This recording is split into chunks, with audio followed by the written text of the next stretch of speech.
할렐루야. 감사합니다. 오늘 미가서 공부하도록 하겠습니다. 원래 오바디아 다음에 요나인데 저희가 주일날 요나를 요즘 공부하고 있어서 미가로 넘어가고 요나는 또 나중에 하겠습니다. 할렐루야. 오늘 미가서 1장 공부하겠는데요. 제가 제목을 우상 땡땡 두 마음 이렇게 했어요. 제가 결론적으로 얘기하겠지만 우상은 두 마음을 품는 거예요. 여러분 부부관계에서 연인관계에서 딴 여자를 품으면 안 됩니다. 하나님을 믿는 신앙에 하나님의 자녀들이 세상을 품으면 되지 않습니다. 세상이 주는 쾌락 때문에 바알을 품고 아세라를 품기 때문에 지금 우리가 배우는 계속 선지자들의 예언의 말씀들이 다 그거예요. 결론은. 미가서도 마찬가지입니다. 미가서는 유다 출신 선지자 미가가 북이스라엘과 남유다 두 수도인 사마리아와 예루살렘에 관한 하나님의 심판 그리고 하나님의 회복을 기록한 책입니다. 오늘 미가서 1장은 서론 부분인데 미가서가 이제 전체적으로 어떻게 전개될 것인가를 우리에게 알려주고 있는데 이 미가의 주된 메시지는요 똑같습니다. 이스라엘 두 왕국 북이스라엘과 남유다 사마리아와 예루살렘에 만연해 있는 부패 타락 그 원인이 뭐냐?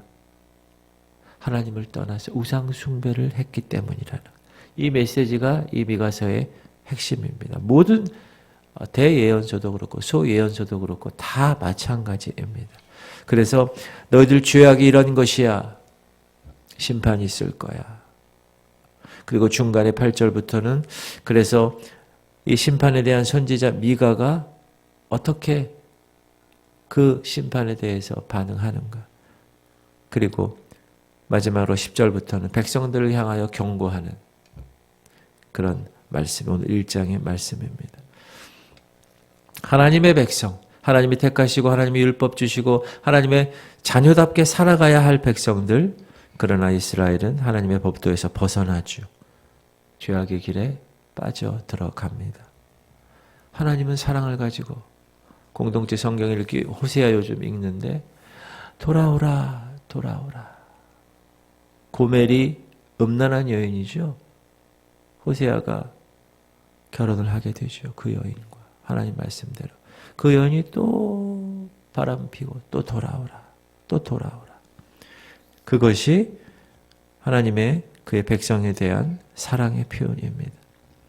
그러나 하나님은 항상 공의의 하나님이시기 때문에 죄를 용서하지 않으십니다. 죄의 삭슬 요구하시고 대가를 치르십니다. 하나님은 그의 백성들에게 왜 심판과 왜 멸망을 선포하시고 죄악을 지적하시는가? 완전히 깨부시려고 확정된 멸망을 진행시키려고 하시는 것이 아니라 돌아오기를 바라시는 하나님의 사랑의 또 다른 표현입니다. 선지자를 통해서 계속 얘기하는 거예요. 하나님의 마음을 내 마음이 이래. 얘들아 그렇게 바라신다. 하나님께서는 자신의 뜻을 밝히시기 위해서 하나님의 사람들을 택하십니다. 선지자들을 택하시죠. 오늘은 미가를 선택하시고 하나님의 뜻을 그 미가를 통하여서 말씀하게 하십니다. 어디에? 사마리아와 예루살렘에게. 1절 유다의 왕들 요담과 아하스와 히스기야 시대에 모레셋 사람 미가에게 임한 여호와의 말씀 곧 사마리아와 예루살렘에 관한 묵시라. 실은 사마리아와 예루살렘 그대로 멸망하도록 방치하셔도 그들은 할 말이 없었어요. 왜? 그들이 죄졌으니까. 그래도 그들을 사랑하는 하나님은 다시 한번 돌아오실 수 있도록 그 이스라엘 백성들이 돌아올 수 있도록 기회를 주시려는 거예요. 주의 말씀은 백성들을 향하여 선지자의 입을 통하여 계속 선포하는 거예요. 그러나 정작 들어야 할 그들은 귀를 닫고 자기 욕심을 따라 쾌락을 쫓아 달려나가는 인간의 완악함이 그겁니다. 그래서 하나님이 심판을 하시게 됩니다. 그런데 하나님의 심판이 먼저 하나님의 백성에게 임한다는 거예요. 제가 말씀드렸죠. 이 교회에게 먼저 심판이 임합니다. 왜? 교회 사명이 있는데. 목사인 저에게 먼저 임합니다. 왜? 사명이 있는데. 그 사명 잘 감당했니? 2절 백성들아 너희는 다 들을지어다. 땅과 거기에 있는 모든 것들아 자세히 들을지어다. 주 여호와께서 너희에게 대하여 증언하시되 곧 주께서 성전에서 그리하실 것이니라. 성전에서부터 그렇게 하신다는 거예요. 하나님께서 심판하실 때는 여러분 아무도 그 앞에 제대로 설 수 있는 자가 하나도 없습니다. 인간은 인간의 교만 자랑하고 자기들의 힘, 기득권 계속 부여잡고 있지만 하나님 앞에서는 그 모든 것들이 하나도 남김없이 멸망하게 될 것이다. 3절 여호와께서 그의 처소에서 나오시고 강림하사 땅의 높은 곳을 밟으실 것이라. 하나님의 심판은요 강력하게 이루어질 것입니다. 땅의 높은 곳과 낮은 곳을 평탄케 하실 것이라. 여러분 어제 대만에서 지진 일어난 거 보셨어요? 아유, 상당히 큰 지진이 났어요. 제가 필리핀에서 경험했던 거랑 너무 비슷한 거예요. 이 땅이 여러분 늪 있죠, 늪처럼 막 흔들리는 그 영상 어제 제가 뉴스에서 보고 지진이 삭막하게 컸어요. 어제 또 태풍이 일본을 거의 힘들게 하고 우리가 자연적인 이 재해를 보면서 무엇을 생각합니까? 하나님이 한번 다루시면 그 앞에 설 자가 아무도 없다라는 것이죠. 4절 그 아래에서 산들이 녹고 골짜기들이 갈라지기를 불 앞에 밀초 같고 비탈로 쏟아지는 물 같을 것이니. 어제 태풍 때문에 일본에서 1000mm가 왔대요. 비가 1000mm. 여러분 1000mm면 1m입니다. 1m. 1m가 모든 지역에 왔다는 거예요. 그러면 낮은 지역은 2m, 3m, 4m 막 물이 쌓이니까 엄청난 비가 왔어요. 지금 이것처럼 산들이 높고 골짜기들이 갈라지기를 불 앞에 밀초 같고 비탈로 쏟아지는 물 같을 것이니. 하나님의 심판에 대한 이런 엄청난 선포는 이 이스라엘과 사마리아에게만 있는 것이 아니라 전 인류에 대해서 이야기합니다. 하나님이 택하신 이스라엘과 유다를 심판하시는 하나님이 다른 민족들 심판하지 않을까요? 지나치시지 않죠.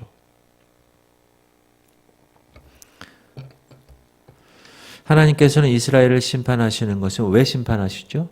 그들의 죄와 허물 때문입니다. 5절 이는 다 야곱의 허물로 말미암음이요 이스라엘 족속의 죄로 말미암음이라. 야곱의 허물이 무엇이냐? 사마리아가 아니냐? 유다의 산당이 무엇이냐? 예루살렘이 아니냐? 사마리아, 북이스라엘, 예루살렘, 남유다 모두 하나님께 죄를 범했다. 무슨 죄? 사마리아는 하나님 반역해서 송아지를 만들고 그 송아지를 섬기는, 아까 제가 우상 땡땡 두 마음 그랬죠. 하나님을 섬기긴 섬겨요. 그런데 거기에 섞여서 송아지를 섬겨요.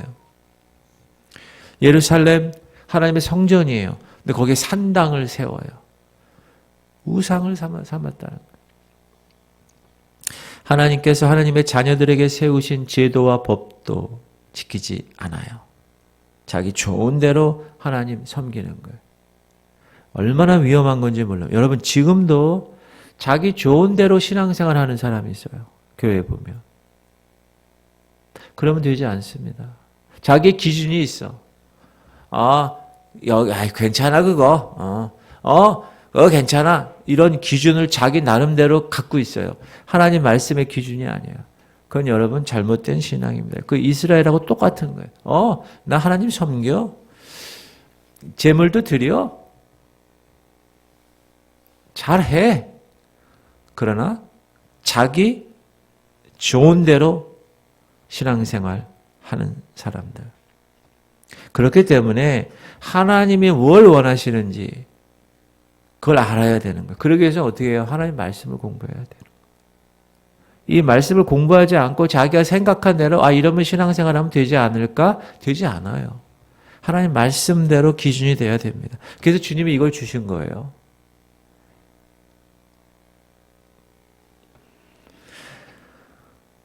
하나님을 섬긴다는 그 명목으로 재운 제도들이 많아요. 교회도 보면. 그렇죠? 그걸 유산이라고도 하고, 그걸 어떤 그 교회의 법이라고도 하고 막 이러는데, 하나님의 말씀은 기준이 돼야 됩니다. 우리 교회는 원래 이랬어. 여러분, 원래 그런 게 하나님 말씀에 어긋나면 그거 잘못된 거죠. 그런데 계속 그러는 거예요. 그런 그 전통을 되게 섬기는 사람이 있어요. 우리 교회 원래 이랬어요. 원래 이랬다니까요. 왜 그러세요? 막 이래요. 목사한테도.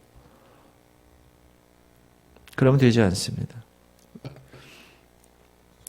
미가는 사마리아의 멸망이 먼저 이루어질 것을 예언합니다.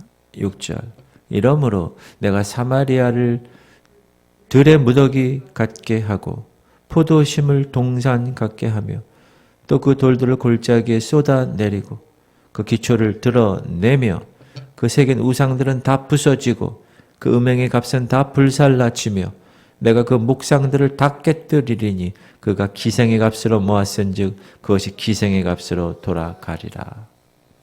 아주 강력한 표현을 쓰시죠. 원래 사마리아는 기름진 골짜기였습니다. 그러나 황폐한 곳이 되는 거예요. 풍성한 곳이었습니다.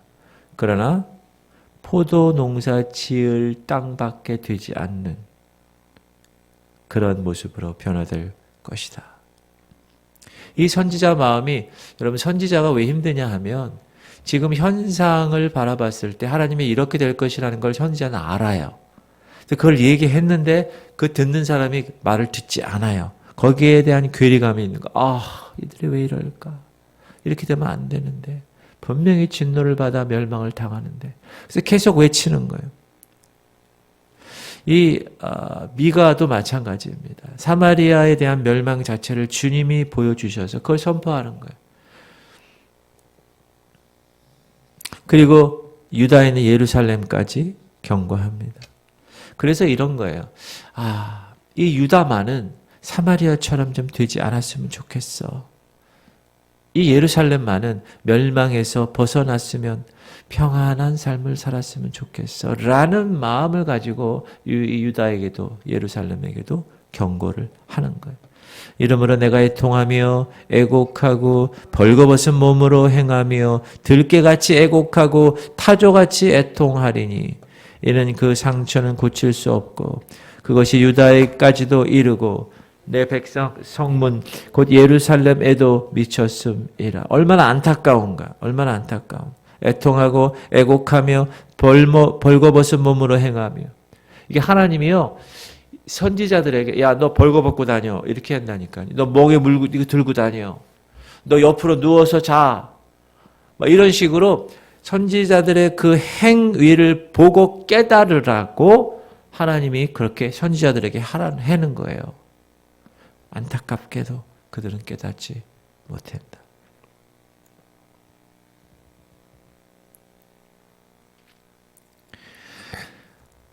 하나님이 원하시는 그 소식이 이 백성들에게 진노와 멸망의 소식을 전해야 되는 상황이라면 그 목사나 그 선지자는 얼마나 힘들겠어요. 여러분 좋은 얘기를 해줘야 성도들이 좋아하고 축복 축복 축복 축복 그래야 좋아하지. 지옥 갑니다. 심판받습니다. 회개하십시오. 이러면 좋아합니까? 좋아하지 않아요. 그래도 어떻게 해야 돼요? 강단에서 주님이 원하시는 말씀이 선포돼야 됩니다. 한국교회가 그걸 못했기 때문에 지금 이렇게 세상으로부터 영향력 있는 공동체로 인정받지 못하는 거예요. 손가락 치면 아유 저 목사 저거 아직도 목사질 하나 이래요.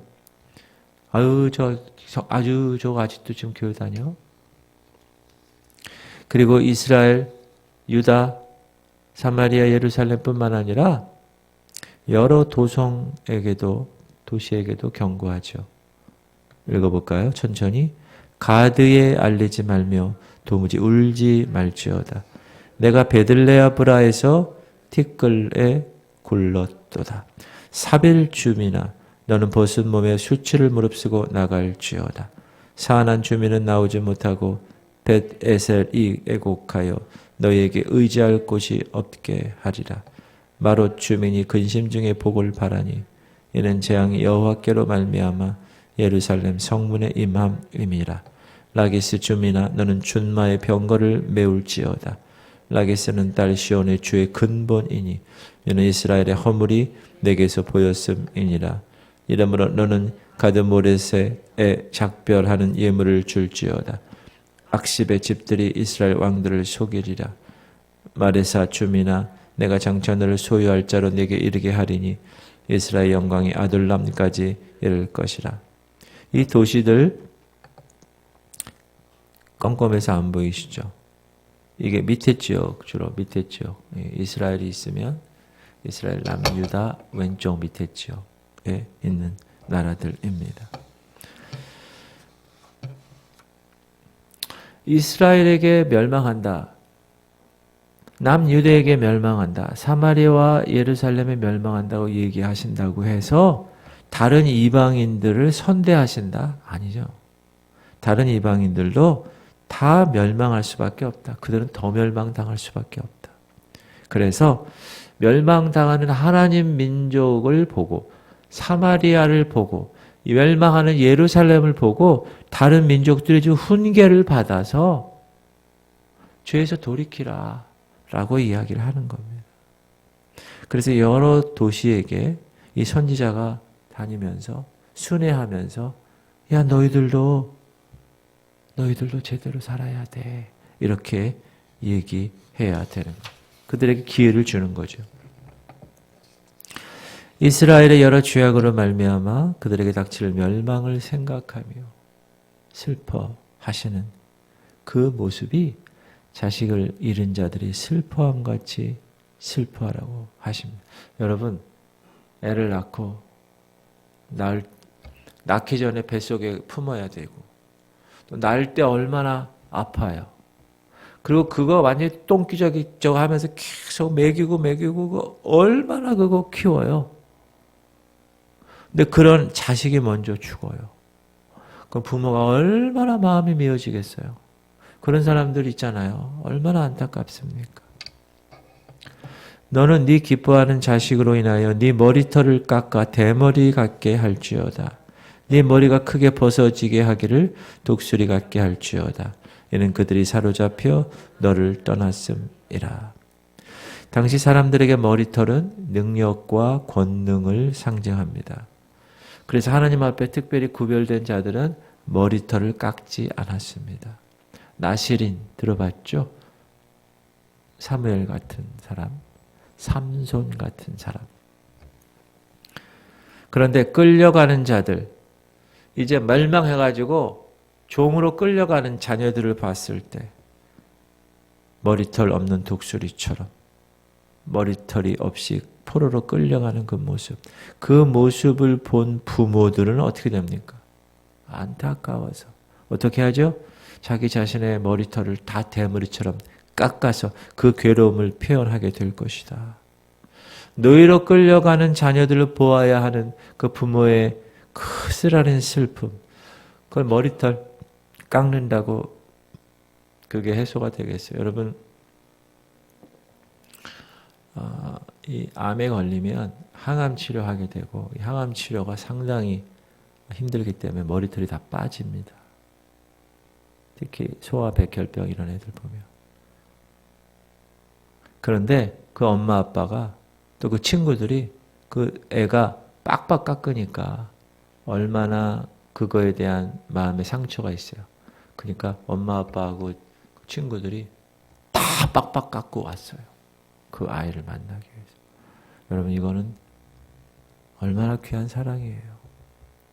사람들, 세상 사람들도 그런데 결국 자신들의 죄 때문에 어린아이들이 포로로 끌려가는 모습을 지켜봐야 되는 이 부모의 아픈 심정들. 대머리가 깨머리가 됐다는 것은 큰 그 당시, 지금은 뭐 그렇지 않은데 부끄럽고 수치스러운 일이기 때문에 그렇습니다. 그래서 먼저 하나님께 나와서 죄를 뒤집어쓰고 회개하고 하나님께 용서를 빌면 그런 수치스러운 일을 당하지 않을 것입니다. 그러나 하나님 아닌 다른 것을 의지하고 있다. 우상, 땡땡, 두 마음을 품으면 되지 않는다. 하나님이 가장 미워하시는 죄, 가장 싫어하시는 죄가 우상 숭배입니다. 그래서 출애굽한 백성들에게 하나님이 율법을 주실 때 제일 먼저 강조한 것이 뭐죠? 너는 내 앞에 다른 신을 내게 두지 말지니라. 그거였어요. 왜냐하면 우상 숭배는 온 세상을 창조하시고 그들을 하나님의 거룩한 자녀로 이끄시는 하나님에 대한 하나님 창조주이며 주관자이신 그 하나님을 부정하는 행위이기 때문에 그렇습니다. 당시 각종 우상 숭배가 가나안 땅에서 성행하고 있었어요. 그런데 하나님이 택한 이스라엘 백성들이 어디로 가야 돼요? 가나안 땅으로 가는 거예요. 우상 숭배가 만연한 곳에. 그래서 이스라엘에게는 하나님께서 우상 숭배에 대한 경고가 가장 절실하고 중요한 거였습니다. 그래서 가나안 땅에 들어가면 뭐 하라고 그랬어요? 다 때려 부시라고 그랬어요. 다 죽이라고 그랬어요. 정복하라고 그랬어요. 애들까지 죽이라고, 짐승까지 죽이라고 그랬어요. 하나님 너무 무정하시지 않아? 아니요. 그 우상에 관한 것을 요만한 씨라도 절대 없게 하기 위해서 다 잘라내 버리라는. 제가 열매 맺는 인생에 관한 설교를 주일날 한 적 있죠? 첫 번째 하는 게 뭐예요? 깨끗하게 하라. 그 깨끗하게 하려가 뭐라 그랬죠? prunes it. 가지치기 하는 가지치기. 지금 이스라엘이 출애굽해서 죄악에서 출애굽해서 구원받아가지고 광야에서 그 훈련을 한 다음에 가나안 땅에 딱 들어가는데 그 가나안 땅은 어떤 땅인가?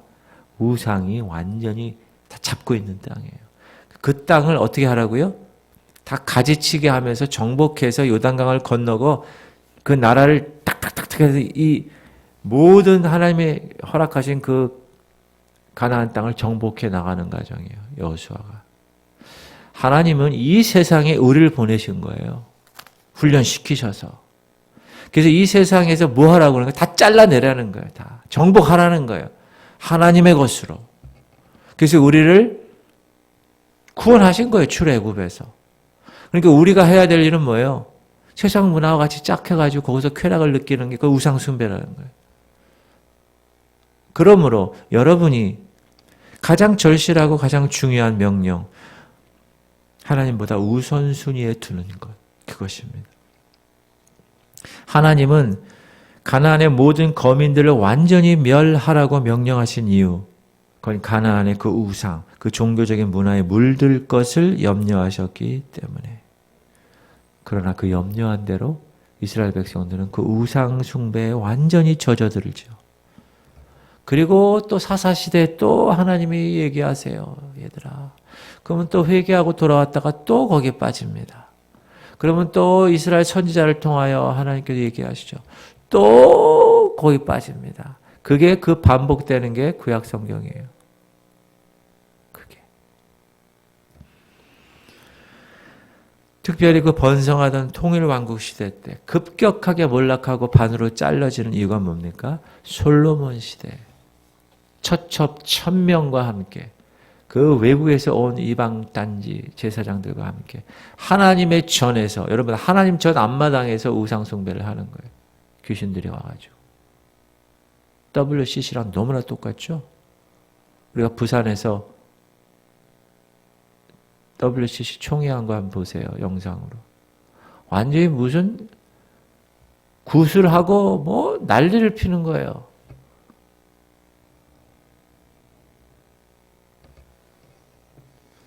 미가서뿐만 아니라 모든 소선지자에 나타난 선지자들,